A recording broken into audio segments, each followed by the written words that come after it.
माफ़ कीजिएगा, लाइव हमारी हो नहीं पाई। हम इस लेक्चर को रिकॉर्ड ही करेंगे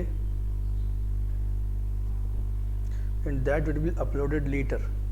हम बात कर रहे थे, पिछले लेक्चर में हमने पढ़ लिया था विक्टोरियन एज, और हमने बात की थी विक्टोरियन एज जो बहुत ही खूबसूरत डेकोरम और डिसेंसी वाली एज थी, लेकिन धीरे धीरे सेल्फिशनेस की तरफ आगे बढ़ रही थी।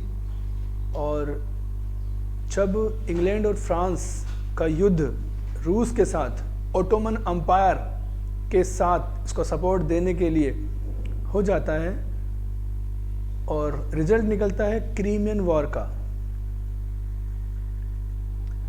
और क्रीमियन वॉर में इंग्लैंड की विजय होती है, इंग्लैंड की दादागिरी भी खूब चलती है यहाँ पर, और स्टेज तैयार हो जाता है वर्ल्ड वॉर फर्स्ट के लिए।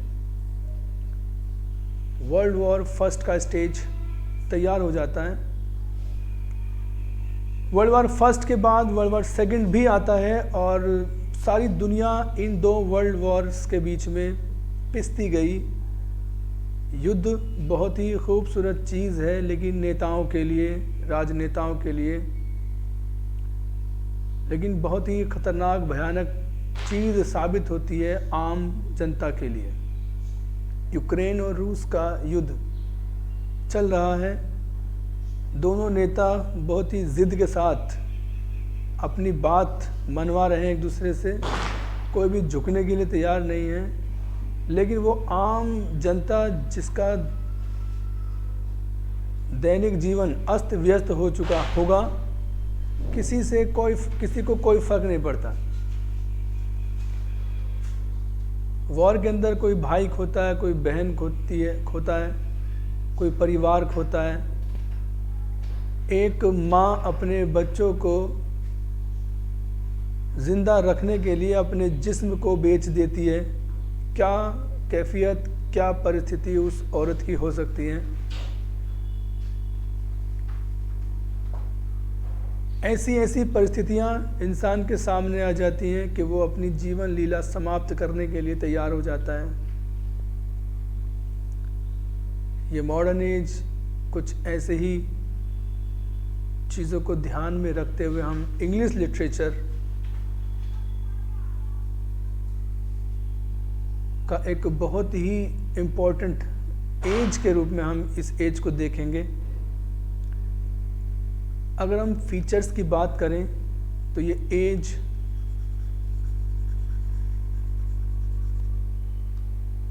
एंग्जाइटी और इंटरोगेशन की एज थी।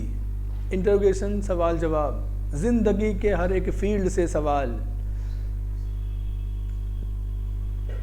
एंग्जाइटी चिंता, युद्ध का माहौल सब तरफ, युद्ध के पहले का, युद्ध के दौरान का, युद्ध के बाद का। इस दौरान क्या इंसान का मन करेगा अपनी ज़िंदगी को आगे ले जाने का, क्या वो अपनी ज़िंदगी के लिए सपने संजोएगा। उसके दिमाग में बस एक ही चीज़ चलती है, किस प्रकार से सरवाइव किया जाए। ये एज एंग्जाइटी और इंट्रोगेशन की एज थी। जितने भी राइटर्स हुए हैं इस ज़माने के, उन्होंने ज़िंदगी के हर एक हिस्से के ऊपर लिखा है। बहुत सारे राइटर्स ने कोशिश की है ज़िंदगी के अंदर खूबसूरती, लोगों के मन को सिर्फ आनंदित करने की कोशिश की, और वो ऐसे सोच वाले राइटर्स आर्ट फॉर आर्ट से की क्लास में रखे गए। यानी इनका मकसद था कि the literature should be written for the sake of pleasure. Literature लिखा जाना चाहिए आनंद की खातिर। किसी ने बाप खोया, किसी ने माँ खोई, किसी ने बहन खोई, किसी ने बेटा, तो लोगों की साइकोलॉजी बिल्कुल डिस्टर्ब हो जाती है। अब लोग डिप्रेशन के शिकार हुए तो आवश्यकता पड़ी साइकोलॉजिस्ट की, साइकियाट्रिस्ट की, और लोगों की क्या क्या साइकोलॉजी हो सकती है इस समय के राइटर्स ने साइकोलॉजी, लोगों की साइकोलॉजी के बारे में लिखा। चूंकि वॉर से जीवन अस्त व्यस्त हो गया, इंसान अब बड़े बड़े मकान ना बना करके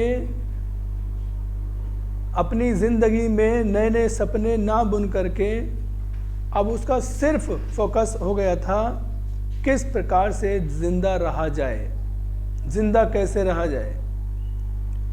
उसे बहुत अच्छा खाना नहीं चाहिए था, उसे बहुत अच्छे कपड़े नहीं चाहिए थे, उसे ज़िंदा रहने के लिए एक वक्त की रोटी, 2 वक्त तो बहुत दूर की बात है, एक वक्त की रोटी कैसे मिल जाए, वो इसके बारे में सोच रहा था। यानी लोग ज़्यादा गरीब और वर्किंग क्लास इंग्लैंड के अंदर, यानी ये तो सारी दुनिया के अंदर काम करने वाले कामगार मजदूर तबका बहुत बढ़ गया, क्योंकि लोगों के पैसे सब समाप्त हो गए। तो राइटर्स, मेजर राइटर्स का जो इंटरेस्ट था वो गरीब और वर्किंग क्लास के ऊपर लिखना बन गया। मॉडर्न एज की नेक्स्ट हम फीचर की अगर हम बात करें तो growing interest in poor and working class के साथ साथ influence of radio and cinema. अब यहाँ पर जब युद्ध होता है तो किसी भी प्रकार का जो नेटवर्क है वो सब समाप्त, ध्वस्त हो जाता है, और एक देश की दूसरे देश पर ये प्राथमिकता होती है, अगर वो युद्ध में है तो सबसे पहले उसका कम्युनिकेशन सिस्टम तोड़ा जाए, तबाह किया जाए, जिससे कि वहाँ क्या हो रहा है किसी तरह की कोई भी जानकारी ना हो। रेडियो का आविष्कार हुआ, रेडियो के साथ साथ आगे बढ़े, सिनेमा का डेवलपमेंट हुआ। अब लोग उस ट्रॉमा से बाहर निकल करके कुछ एंटरटेनमेंट, साथ ही साथ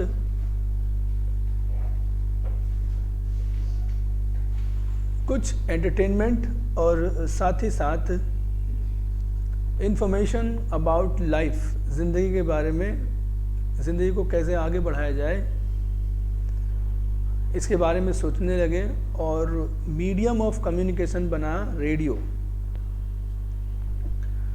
चूँकि हमने अभी बात की थी आर्ट फॉर आर्ट सेक की, तो प्लेजर का जो मीडियम बना वो बना सिनेमा का। यानी यहाँ हम ये बात साफ करते चलें कि जो जगह कभी ड्रामे ने एलिजाबेथन एज में ली थी, एंटरटेनमेंट का एक हिस्सा था, एक ज़रिया था, वो जगह अब धीरे धीरे सिनेमा लेने लगा था। इस एज के अंदर पढ़ाई लिखाई का बहुत प्रसार हुआ, लेकिन पढ़ने लिखने के साथ साथ लोगों को रोज़गार की समस्या का सामना करना पड़ा, और जब इंसान ज़्यादा योग्य होता है और उसको उसकी योग्यता के अनुसार काम नहीं मिलता है, तो फिर वो अपनी ज़िंदगी से मोह उसका भंग हो जाता है, और मोह भंग को हम डिसइल्यूजनमेंट कहते हैं।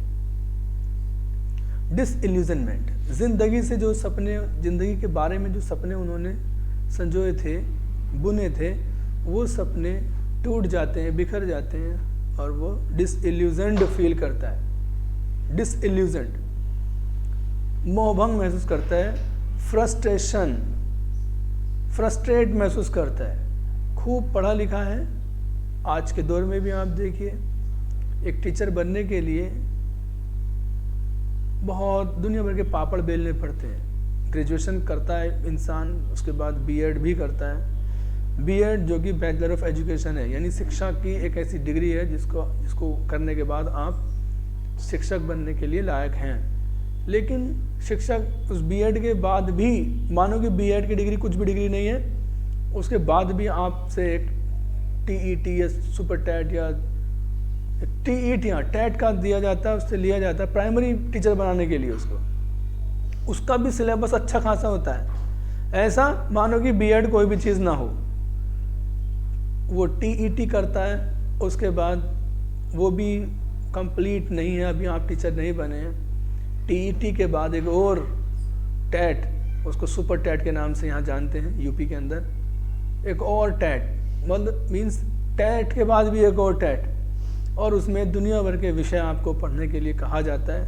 कोई इंग्लिश का अगर व्यक्ति है तो मैथ भी पढ़ेगा, हर चीज़ पढ़ेगा। और अभी यही मसला हल नहीं होता है, समाप्त नहीं होता है। इस सुपर टैट के बाद भी आपकी एकेडमिक मेरिट लगाई जाती है। आपने इस टैट में कितने पाए, प्लस आपकी एकेडमी कैसी है, वो जो BA में हाई स्कूल किया था आपने वो कैसा था, अब उसका एवरेज निकाला जाता है। उसके बाद आपको अभी भी लेटर नहीं मिलता है, फिर इसमें कोई कमी छोड़ी जाती है और फिर वो चीज़ कोर्ट में चली जाती है। तो जो पढ़े लिखे लोग थे, जिसने उम्मीद की थी कि मैं एक दिन टीचर बन ही जाऊंगा, वो उम्मीद उनकी टूट जाती हैं, शादियां भी नहीं होती हैं, ज़िंदगी से मोह भंग हो जाता है। ना तो उनकी पर्सनल लाइफ उनको खुशी देती है और ना ही उनकी प्रोफेशनल लाइफ उनको खुशी देती है, और वो समाज में एकदम डिस्कार्डेड सा फील करते हैं। बिल्कुल यही ज़माना था मॉडर्न एज का, during the world war first and world war second. ये एज कहलाई डिसइल्यूजनमेंट, यानी जिस इंसान ने उम्मीद की थी कि मैं B.Ed करके टीचर बन ही जाऊंगा, वो B.Ed करके भी टीचर नहीं बन पाता, पता नहीं क्या क्या करके भी वो टीचर नहीं बन पाता है, और ज़िंदगी से वो उसका मोह भंग हो जाता है और वो फ्रस्ट्रेशन महसूस करता है। इस तरह की ही ये मॉडर्न एज थी हमारी।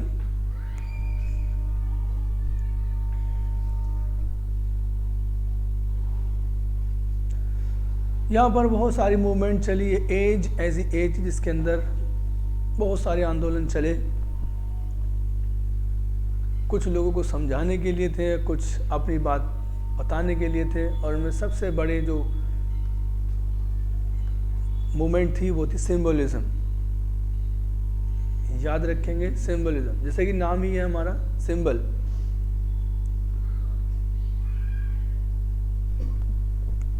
अपनी बात को कहने के लिए राइटर जब सिंबल्स का इस्तेमाल करे, सीधी सीधी बात ना कह के जब वो प्रतीकों का इस्तेमाल करे, इसे कहते हैं symbolism. It was an important term given to the thoughts of modern writers.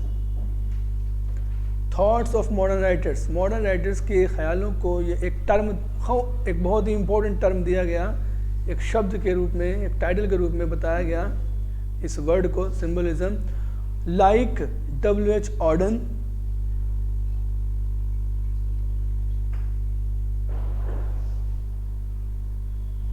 like W.H. Auden, याद रखेंगे T.S. Eliot, T.S. Eliot, E capital है इसका, T.S. Eliot, W.H. Auden, T.S. Eliot, जिसे विस्टन ह्यू ऑर्डन और थॉमस स्टर्न एलियट, तो बड़े नाम modern age के। क्वेश्चन ये बन जाता है, which among the following does not belong to modern age. तो ये हम मॉडर्न हिस्ट्री, इंग्लिश लिटरेचर की मॉडर्न हिस्ट्री हम ब्रीफ में पढ़ रहे हैं, तो हम सिर्फ खाली एक आउटलाइन से आपके दिमाग में हो जाए, हम उस पर बात कर रहे हैं। Eliot Symbolism was a late 19th century movement of art and literature. Important बनेगा क्वेश्चन, सिंबलिज्म कौन से ज़माने का प्रोडक्ट है, कौन से ज़माने की मूवमेंट है? ये है 19th सेंचुरी की मूवमेंट है, और किस फील्ड में? आर्ट एंड लिटरेचर, कला और साहित्य के क्षेत्र में। Major writers of this movement were, major writer of this movement was, single है, Edgar Allan Poe. Edgar Allan Poe, यानी यहाँ तक हम देखेंगे 3 लोग और आ गए, 3 लोग आ गए हैं इसमें, W.H. Auden, T.S. Eliot और एडगर एलन पोए। और ये all these 3 writers belong to modern age. It was the reaction against naturalism and realism.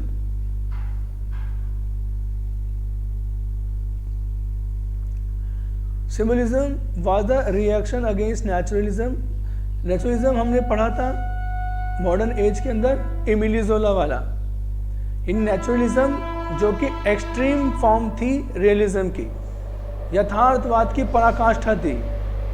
Naturalism चीज़ें जैसी हैं वैसी ही बताएं। आपने देखा होगा आज की फिल्मों में, पहले हम कल की फिल्मों की बात करें, पुराने दौर की फिल्में जो क्लासिकल फिल्में हैं, उस फिल्म के अंदर कोई भी ऐसा दृश्य नहीं दिखाया जाता था जो फैमिली में देखने के लायक ना हो। कुछ चीज़ें अंडरस्टूड हो जाती हैं। दुनिया जब से बनी है और आज तक जो जिस तरीके से दुनिया चली आ रही है, आज भी चल रही है। हम कैसे पैदा हुए एवरीबॉडी नोज, हर आदमी जानता है, लेकिन उन चीज़ों को पब्लिक के सामने हू बहू करके दिखाना ये बेशर्मी है, और इसी ही बेशर्मी को हम नेचुरलिज्म कह सकते हैं। नेचुरलिज्म, रियलिज्म और नेचुरलिज्म में फ़र्क है। रियलिज्म वास्तविकता, नेचुरलिज्म उस वास्तविकता को बिल्कुल हू बहू वैसे ही दिखाना, ये नेचुरलिज्म है। एक औरत को कैसे एक्सप्लॉइट किया जाता है, प्रताड़ित किया जाता है एक मर्द के द्वारा, शब्दों से कह देना, केवल बात बता देना, लेकिन दूसरी तरफ उन सारी चीज़ों को हू बहू बता देना, ये नेचुरलिज्म है। तो नेचुरलिज्म और रियलिज्म के रिएक्शन में सिंबलिज्म था। क्वेश्चन ये बनेगा, विच among the following statement is not correct about symbolism. 4 statement आपको आ जाएंगे, और पहला स्टेटमेंट होगा, symbolism is the term given to the thoughts of modern writers, to the modern writers। Modern writers के लिए ही दिया गया था टर्म ये, यानी बात सही है।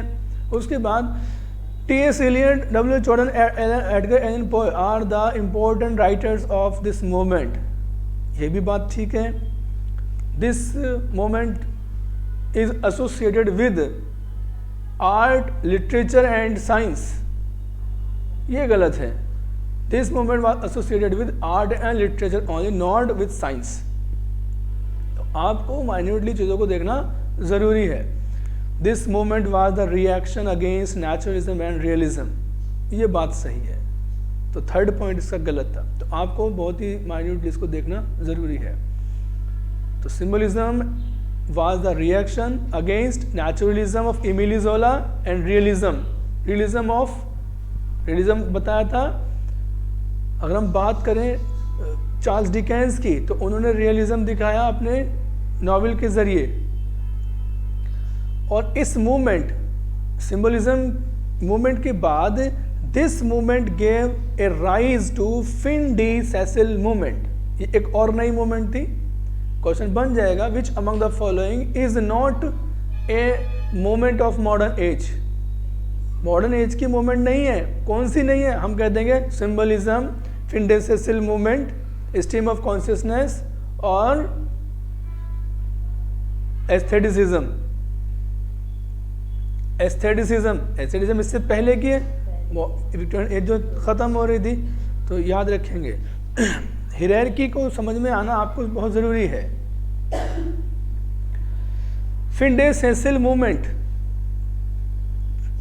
It is a movement of France, ये एक फ्रेंच मूवमेंट थी।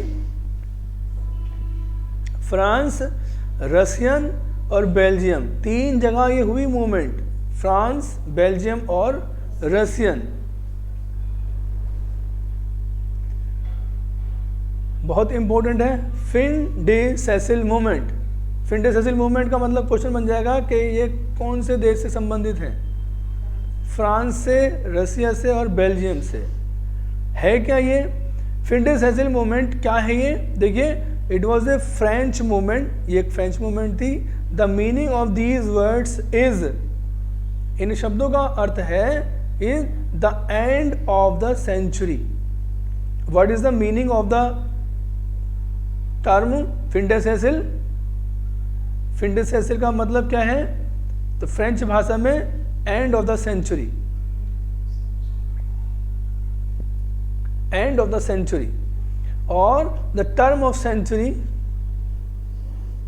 और the term of century, century का, शताब्दी का एक हिस्सा, वक्त। It was prominent in 1880 and 90s।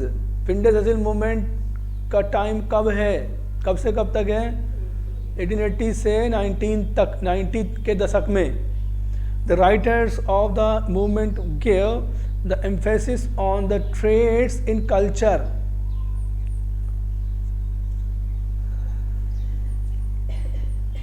देखिए, फिंडेसेसिल मूवमेंट के राइटर्स का मेन फोकस किस चीज़ पर था? कल्चर पर, एम्फेसिस था उनका कल्चर की ट्रेट्स, क्वालिटीज़ पर। हमारी संस्कृति कैसे बचे, संस्कृति को कैसे बचाया जाए। अब संस्कृति ऐसे नहीं बचेगी कि समलैंगिकता को सुप्रीम कोर्ट इजाज़त दे देता है, तो कहते हैं संस्कृति हमारी बचानी है। हमारे भजनों से, हमारी नमाज़ों अजानों से दिक्कत होती है नास्तिक लोगों को, तो आस्तिक कहाँ जाएंगे? आस्तिक ही तो बचाएंगे अपने कल्चर को। जो सुबह शाम की पूजा पाठ थी, उस वक्त इस तरह के कामों में लगा दिया है कि सुबह ही बच्चा शुरू करता है अपना स्कूल के बारे में सोचता है, और लास्ट जब शाम होती है तो वो अपने होमवर्क में लगा लिपटा रहता है। उसे कोई मतलब नहीं है। इतना होमवर्क उसको दे दिया जाता है कि उसको वक्त नहीं है अपने मम्मी पापा के साथ किसी रिश्तेदारी में जाने का। ज़्यादातर 1 या 2 बच्चे हैं, उन्हें यह नहीं पता कि मेरा चाचा कौन है, चाचा क्या होता है, ताऊ क्या होता है, बुआ क्या चीज़ होती है, मौसी क्या चीज़ होती है, उन्हें नहीं पता है, क्योंकि वो अपनी अपनी में रहने वाले लोग हैं।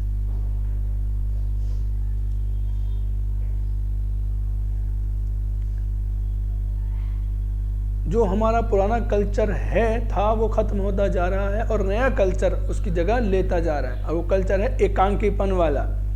और ये कल्चर इंग्लैंड और जितने यूरोपियन कंट्रीज हैं, फर्स्ट सेकंड वर्ल्ड वॉर के दौरान ये कल्चर उन्होंने देख लिया है। हम नए नए मालदार हो रहे हैं, सच में ये बहुत अच्छी बात है, लेकिन साथ ही साथ इसके साथ जो हम अपना कल्चर ख़त्म कर रहे हैं, ये बहुत ख़तरनाक बात है।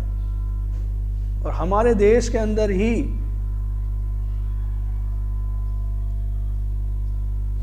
बहुत बड़े महल के अंदर एक बुढ़िया औरत का शरीर, सूखा हुआ शरीर, केवल हड्डियां दिखाई देती हैं, क्योंकि उसके बेटे विदेशों में सेटल्ड हैं। उन्हें मालूम ही नहीं पता लगा कि उनकी माँ कब मर गई।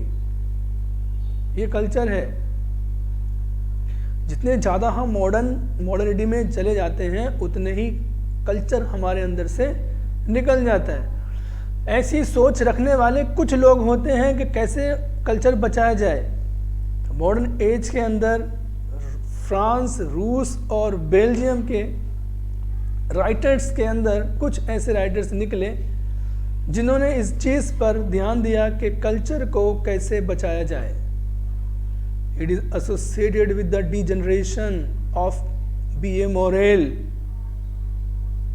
कुछ गड़बड़ हुआ ये, degeneration theory of B.A. Morel.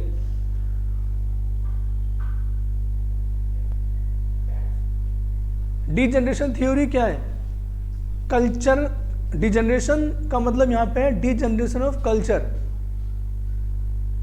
Culture का, संस्कृति का खात्मा, खत्म, पतन, टाटा बाय बाय। डीजनरेशन, पतन।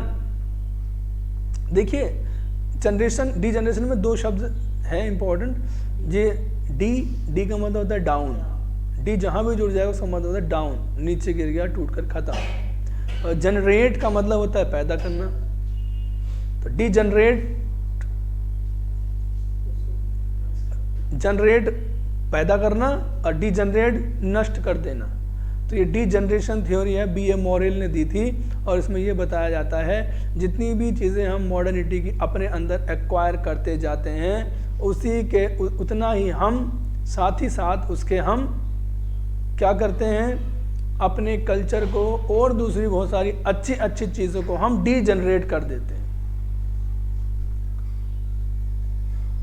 दो कल्चर एक साथ हम अपने अंदर नहीं रख सकते हैं, एक कल्चर का डीजनरेशन हमें करना पड़ता है। तो ध्यान रखेंगे fin de siecle movement end of the century 1880s के दशक में, 1880 के दशक में आई, डीजनरेशन थ्योरी के से जुड़ी हुई है, बी ए मॉरेल ने दी थी।